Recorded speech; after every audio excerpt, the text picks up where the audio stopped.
¿Cómo puedo darme cuenta que Dios ya me ha abandonado? El mundo entero, y hay muchas personas que dicen que Dios vive en sus corazones. Aún dentro de la iglesia vemos y podemos preguntarle, hermano, ¿vive Dios en su corazón? Y la respuesta, el 99.9 siempre va a ser que sí. Pero ¿cómo podemos darnos cuenta que Dios nos ha abandonado? Es necesario entender esto. Es necesario ver y analizar estas cosas y verlas de una manera en la cual Dios nos puede ayudar a entenderlas. Sabemos que no debemos de vivir en el pasado, pero es bien necesario entender que la historia se ha escrito con el propósito de ayudarnos a entender a nosotros los errores que hicieron en el pasado, para que nosotros podamos ver que no debemos de seguir en esos errores. Y Pablo lo dice en Romanos capítulo 15, versículo 4, ¿verdad? Las cosas que se escribieron en el pasado son para nuestra enseñanza y crecimiento espiritual. También lo explica en la primera carta a los Corintios, capítulo 10, versículo 11, cuando explica a Dios, por medio del apóstol Pablo, a los hermanos en Corinto, de cómo fue de que el pueblo de Dios fue sacado de Egipto, pero tristemente, ¿verdad?, por su negligencia, por su impaciencia, por lo que usted quiera ponerle, ellos, ¿verdad?, cayeron en el pecado, fueron vencidos por el pecado. Y nuevamente dice Pablo, todo esto fue escrito para que nosotros entendamos qué es lo que ellos hicieron bien y qué es lo que hicieron mal. Y por supuesto tenemos que enfocarnos, ¿verdad?, en la enseñanza que dejaron, tanto buena como mala. Entonces el propósito es ayudarnos a entender que Dios nos abandona cuando vivimos en pecado.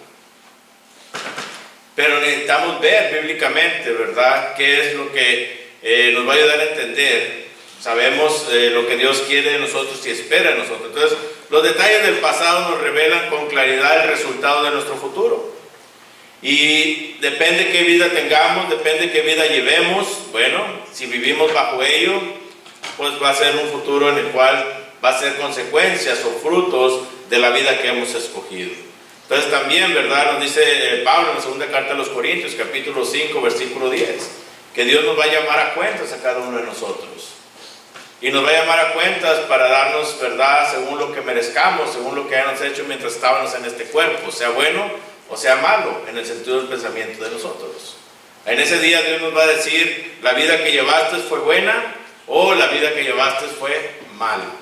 Entonces, pero Dios espera que desde este momento entendamos cómo podemos corregir nuestra vida y permitir que Dios more en eternidad con nosotros. Entonces es importante esto.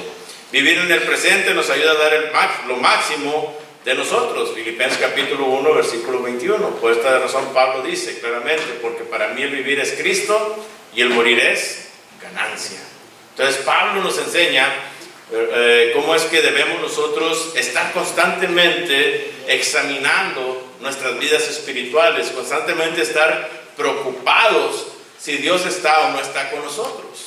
Es necesario. ¿Por qué? Porque él vivió un tiempo, cuando era Saulo de Tarso, él vivió un tiempo de acuerdo a sus pensamientos, pensando que todo lo que él hacía era bajo la voluntad de Dios. Pero cuando Cristo se le aparece y le enseña a Jesús, ¿verdad?, que la vida que él tenía era una vida que no era mala, era de respetarse, pero no era de acuerdo a Dios, no era de acuerdo a la voluntad de Dios. Es importante entonces entender que no porque seamos buenos, personas educadas, quiere decir que Dios está con nosotros. Entonces hay que entender estas cosas. Entonces los jueces en el tiempo antiguo, vamos a analizar allá en el capítulo 14 y capítulo 15 de Jueces, vamos a analizar, ¿verdad?, algo muy importante. Los jueces fueron puestos con el propósito, en el mundo con el propósito de trabajar, de demostrar a la humanidad que Dios es el que tiene el control de todas nuestras vidas.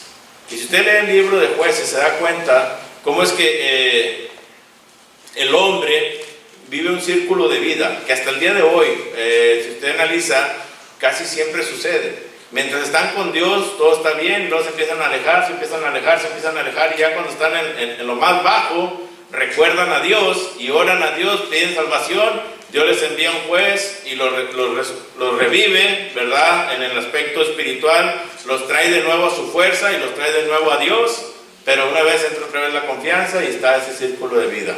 Y vemos aquí en este tiempo a un hombre llamado Sansón. Este hombre llamado Sansón nos va a demostrar cómo es que podemos darnos cuenta que Dios ya nos ha abandonado. Y es importante entonces que veamos esto. Entonces Dios nos abandona cuando creo tener el control de mi vida. Cuando yo creo tener el control de mi vida, es cuando Dios nos abandona. Si usted ve en el capítulo 14, versículos 15 y 17, 15 al 17, dice: al séptimo día dijeron a la mujer de Sansón. Noten ustedes, Jueces capítulo 14, versículos 15 al 17. Al séptimo día dijeron a la mujer de Sansón: induce a tu marido a que nos declare este enigma, para que no te quememos a ti y a la casa de tu padre. Dice: nos habéis llamado aquí para despojarnos. Dice: y lloró la mujer de Sansón en presencia de él y dijo: solamente me aborreces y no me amas. Dice: pues no me declaras el enigma que propusiste a los hijos de mi pueblo. Y él respondió: he aquí que ni a mi padre ni a mi madre lo he declarado, y te lo había de declarar a ti. Y ella lloró en presencia de él los 7 días que ellos tuvieron banquete, mas al séptimo día él se lo declaró, porque le presionaba, y ella lo declaró a los hijos de su pueblo. El enigma era, ¿verdad?, de que Sansón les había dicho: si ustedes adivinan esta adivinanza, yo les voy a dar ciertas posesiones. Y les da el enigma, y estaban ellos, y fueron y le presionaron a esta mujer filistea, y vemos que esta mujer, ¿verdad?, viene y presiona a Sansón. Entonces Sansón pensó tener el control de su vida. Lo triste es que un poco de presión por parte de su mujer filistea lo hizo caer. Y eso es lo que tenemos que entender. Cuando pensamos nosotros tener el control, cuando creemos tener el control de nuestras vidas, siempre vamos a caer con lo más simple: un poquito de presión. Entonces es importante entender esto. En Daniel capítulo 4, si ustedes recuerdan la historia, Daniel capítulo 4, y no vamos a leer toda la historia, pero ustedes recuerdan la historia, y veíamos un poco de esto en la mañana.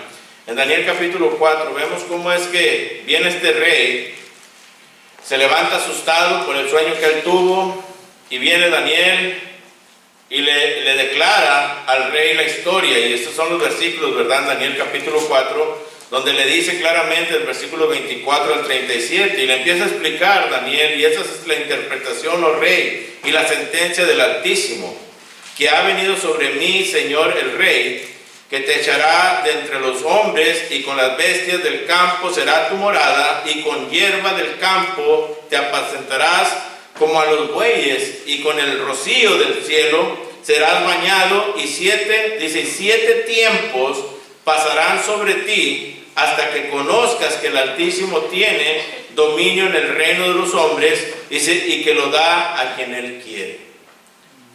Nabucodonosor se sentía tan seguro porque había conquistado a la nación más poderosa, que eran los judíos, la nación de Jehová. Y él estaba tan confiado, se levanta y le dice a Daniel: ¿sabes de qué? Esto va a suceder. Tienes tanta confianza en ti, pero esto va a suceder. Y todavía le dice a Daniel: va a suceder esto solamente si tú tomas esta actitud, si sigues creyendo que es por tus propias fuerzas que has conquistado. Y dice más adelante, dice el versículo 28, todo esto vino sobre el rey Nabucodonosor al cabo de 12 meses. Entonces no fue luego, a veces leemos, ¿verdad?, y pensamos que fue luego. No, fueron 12 meses. A Nabucodonosor se le olvidó. Dice: a cabo de 12 meses, paseando en el palacio real de Babilonia, habló el rey y dijo: ¿no es esta la gran Babilonia que yo edifiqué para casa real con la fuerza de mi poder y para la gloria de mi majestad?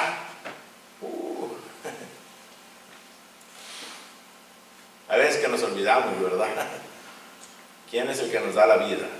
¿Quién es el que nos da la fuerza? ¿Quién es el que nos da el conocimiento para elaborar nuestros trabajos todos los días? Para despertar, para levantarnos. Tal vez el primer día no se le olvidó a Nabucodonosor, pero pasaron 12 meses. 12 meses que Nabucodonosor entró en su confianza.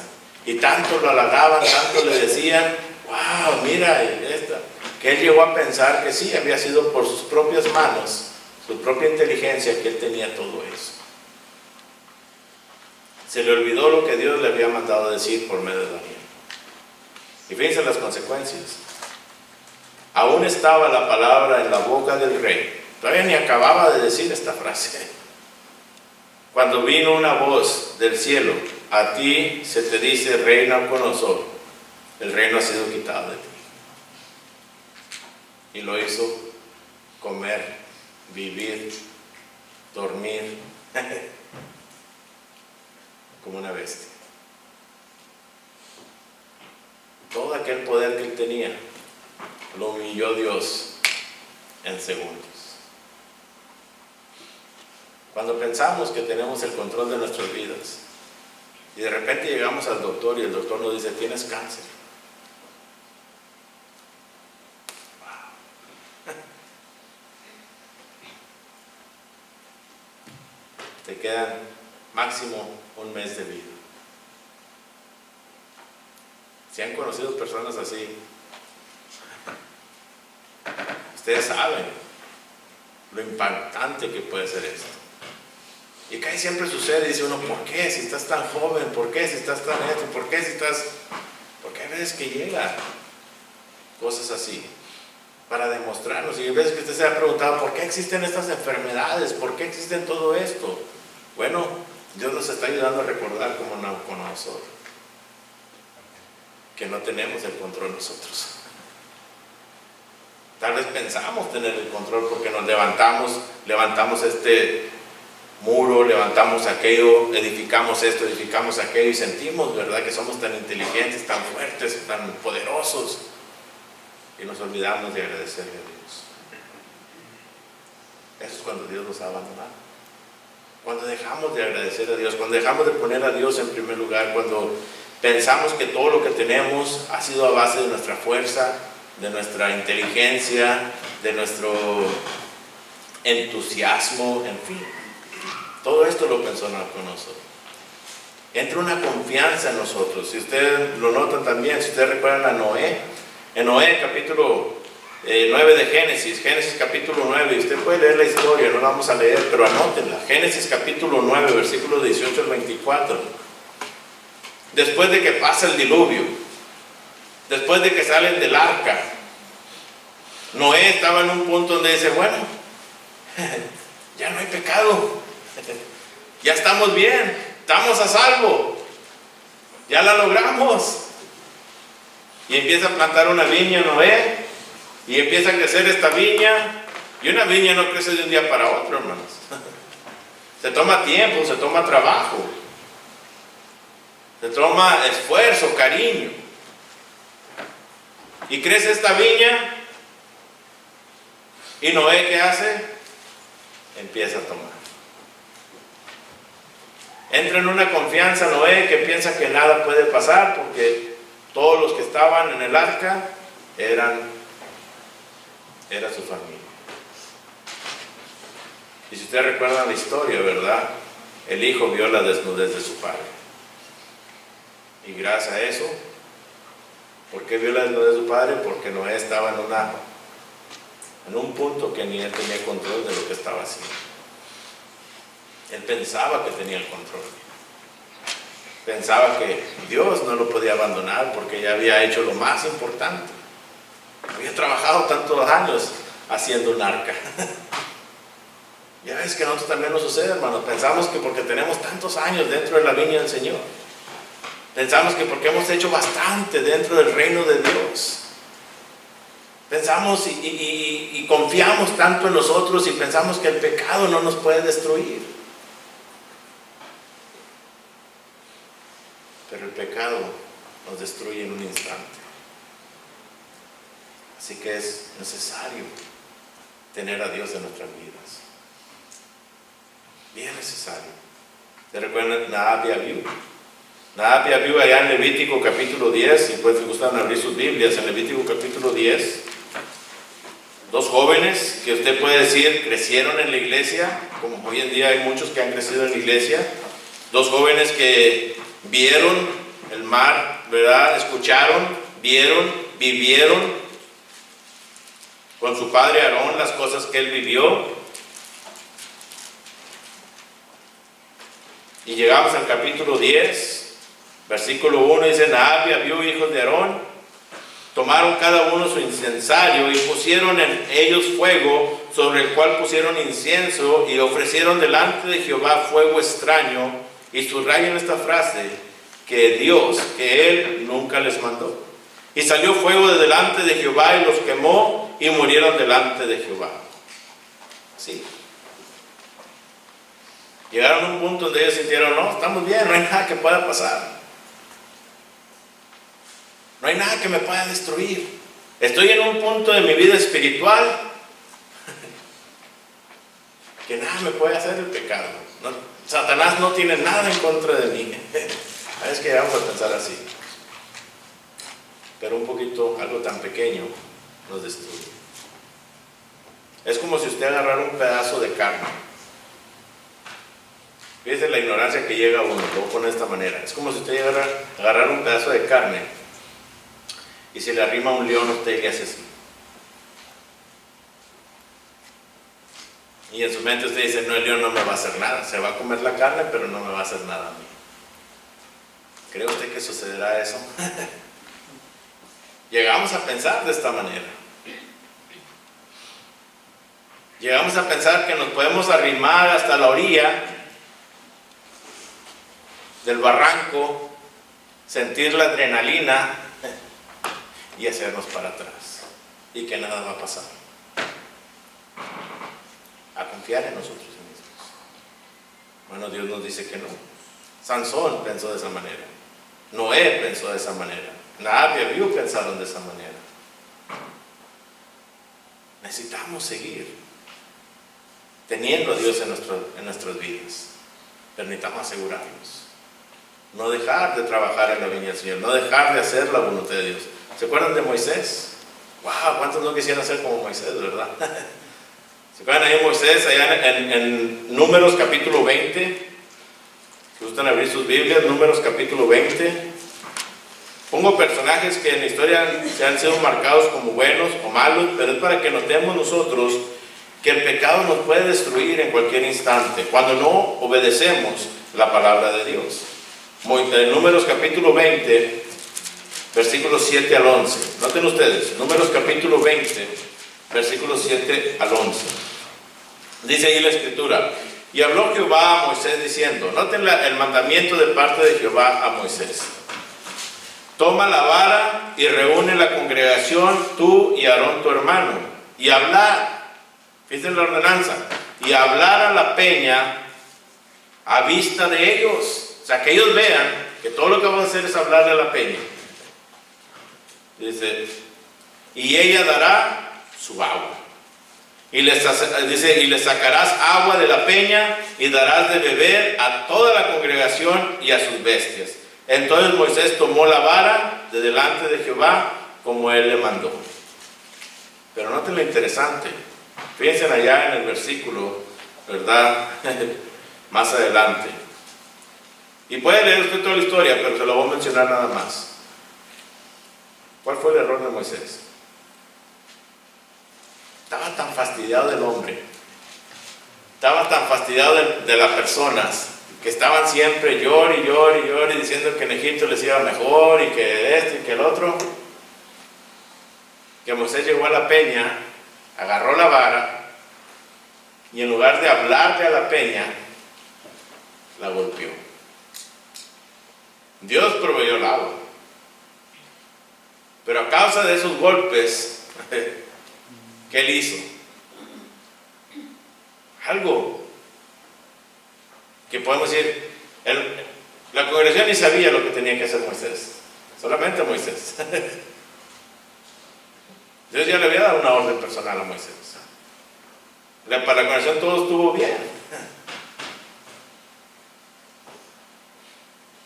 Pero gracias a eso, Moisés no pudo entrar a la tierra prometida. Solamente la pudo ver, mirar de lejos.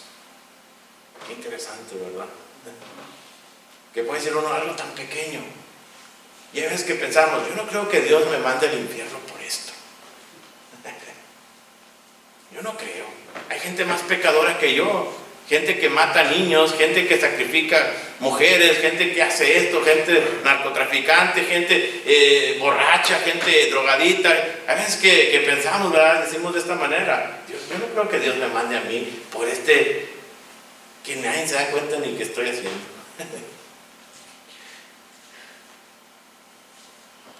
¿Cómo puedo darme cuenta entonces que Dios me ha abandonado? Cuando llegamos a confiar de tal manera que nos engañamos a nosotros mismos pensando que porque nadie sabe, nadie se da cuenta, todo está bien. Necesitamos dejar de pecar. Fue triste para Moisés, fue muy triste. Imagínense todo ese trabajo que hizo Moisés para ver de lejos la tierra prometida. ¡Wow! Yo me pongo a pensar en Moisés, ¿verdad? ¿Qué ha de haber pensado en ese momento?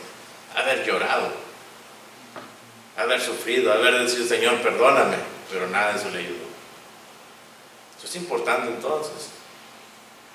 Por eso es bien necesario que veamos lo que Dios tiene para nosotros. Allá en la primera carta de Corintios, capítulo 10, versículo 12, por eso dice Pablo, así que el que piensa estar firme, mire que no caiga. Tenemos que seguir. No podemos, no se nos permite un instante de pereza espiritual. No se nos permite un instante de decir, me voy a sentar, todo está bien. No, porque Satanás anda como el león rugiente, buscando a quien devorar. Satanás no descansa. ¿Y saben por qué no descansa Satanás? Es bien fácil, porque él no quiere ser el único que quiere estar en el infierno. Él ya sabe que va para el infierno. Él ya estuvo en el cielo. Él sabe que no va a poder disfrutar del cielo nunca más. Pero no quiere ser el único. Quiere llevarse todos los que él pueda para no ser el único en sufrir.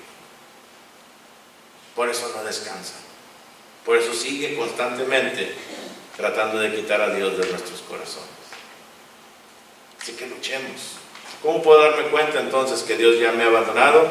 Cuando creo tener el control de mi vida, pero también cuando creo que nada puede separarme de Dios.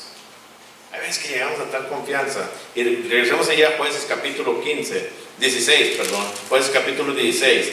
Si ustedes recuerdan la historia, yo sé que la conocen y la recuerdan, porque Sansón es bien conocido, ¿verdad? Pero si no, lean estos capítulos. Pero ahí en el capítulo 16, versículos del 15 al 20, viene nuevamente Sansón.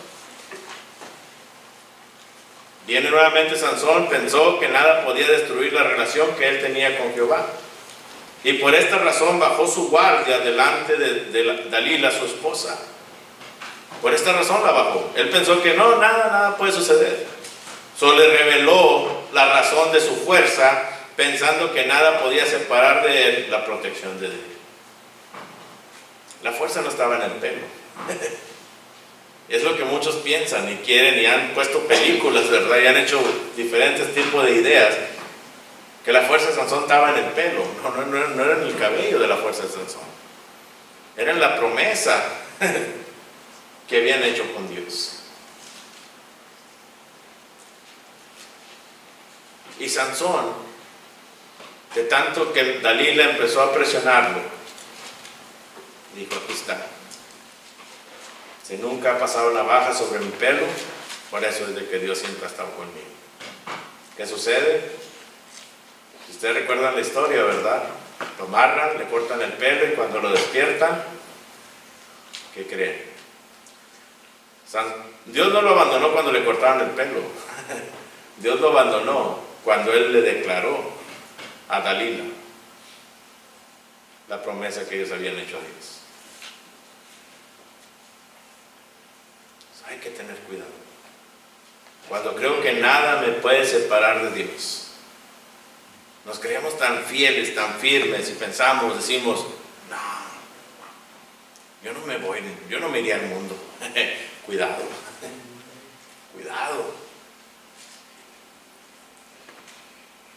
Yo no tiraría a la basura los años que tengo en el cristianismo. Cuidado, no llegue a tal confianza en su vida.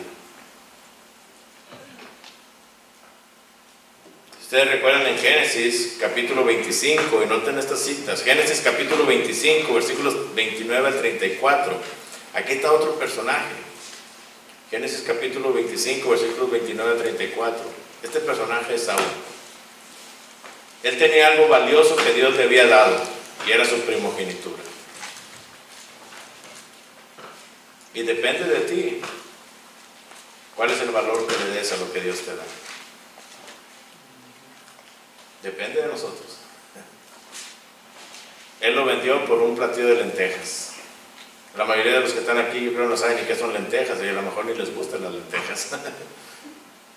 Que si las mirarían dijeran, no, yo la cambiara por un steak, ¿verdad? Del Texas Rojas, a lo mejor, ¿verdad?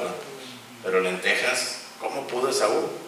Pero tanta era el hambre de Saúl, tanta era el hambre de Saúl, el cansancio de Saúl, que mira a su hermano y se le hace bien sabroso, y él pensó y dijo, aunque yo le diga, ese sí está bueno, lo voy a engañar, no hay forma que él me quite la primogenitura, porque todos saben que yo soy el primero. Él pensó que nada podía quitarle la primogenitura. Pero ustedes recuerdan allá en Hebreos capítulo 12, versículo 17, el escritor dice que aún llorando, pedía que se le regresara. Con lágrimas, deseaba tener la primogenitura de nuevo. Pero ya no se le dio. Es interesante, ¿verdad?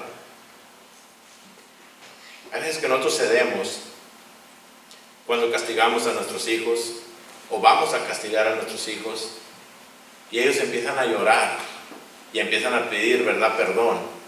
Y a veces que nos gana, ¿verdad? Y decimos, ok, pero ya no la hagas, vete para allá. Y pensamos que de la misma manera va a ser Dios con nosotros, porque Dios es amor, Dios es grande misericordia. Pero estos ejemplos están allí para que nos demos cuenta que Dios va a cumplir su promesa, aunque le duela a él bastante. Esaú con lágrimas pedía su primogenitura, pero Dios no se la concedió. ¿Se acuerdan de Adán? Génesis capítulo 3, versículos 6 al 7. Por causa del pecado, lo sacó Dios ¿de dónde? Del jardín del Edén. Génesis capítulo 3, versículos 6 al 7. Tenían todo. Tenían ganas de una manzana, nomás le hacían así, agarraban la manzana y se la comían. Tenían ganas de esto, un vegetal, nomás le hacían así. No lo cultivaba Adán. Todo estaba puesto allí a la mano. Todo estaba allí, gratuito de parte de su padre, de Jehová. Pero Adán llegó a una confianza y dijo, ok, si Dios me envió a esta mujer, quiere decir lo que ella decía es correcto. Y vamos. Cayó en pecado. Tenemos que tener cuidado, no bajemos la guardia. Ustedes recuerdan también David, segundo libro de Samuel, capítulo 12, versículos 1 al 7. Tantas conquistas que tuvo David. Conquistó a este hombre, Goliat, ¿verdad? Tan grande. Y dijo, yo vengo en el nombre de Jehová. Y lo destruyó. Pudo haber matado a Saúl, no lo hizo. Tuvo misericordia de él, mostrando un gran amor sobre el ungido de Dios. Pero un día, en lugar de estar en la guerra, un día en lugar de estar al frente de la batalla como rey que era, dijo, está tan fácil que nomás voy a enviar a mis guerreros. Y él se quedó en casa. A veces que nos sentimos tan espirituales que decimos, vayan ustedes, mijos, ustedes van a la iglesia, yo estoy bien. Mandamos a nuestra familia, nosotros estamos bien espiritualmente. Y tristemente, por esa pereza, David cayó en pecado. En lugar de estar al frente luchando, defendiendo su reinado, defendiendo sus hijos, defendiendo su familia, defendiendo su nación, cayó en pecado. Usted puede leer la historia.